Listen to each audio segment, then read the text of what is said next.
Tell me about the women that you're encountering, because how much, I mean, are the women always followers of the men, or are the women themselves initiators of violence in these gangs?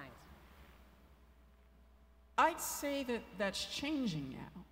I think for the first 20 years that I was in this examination, sort of like an anthropologist trying to understand how folks with no hope and who live in the spiral of despair can turn to extreme violence to get power and to get resources. Because gangs are as old as humanity. I mean, Serbia has gangs that are 800 years old. We're not going to get rid of gangs, but we can get rid of gang violence and we can reduce it and manage it, which is really what we're after with the cops.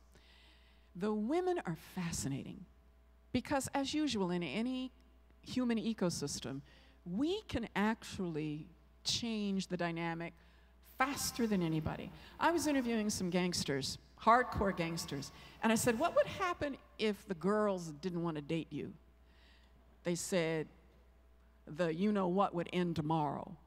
I thought about handing out chastity belts and just locking them off from what they really want. Well, of course, they've had success with that in other cultures. Other cultures. Like in Liberia, when Lema Gaboe and the sex strike in Liberia. So socializing the girls to reject machismo, the sort of fake male power of machismo, and orienting them toward smarter, more strategic, peaceful men is a key cultural transfer. Remember the public health norm? Change the norms of behavior? That is a key norm to go after. And are you working with the women to do that? The women are developing their own curriculum to teach in the gang academy.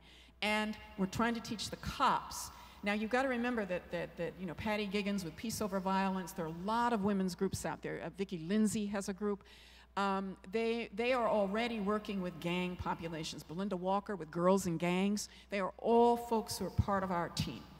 And these are organizations that operate independently. You've got to get into these communities and empower the women.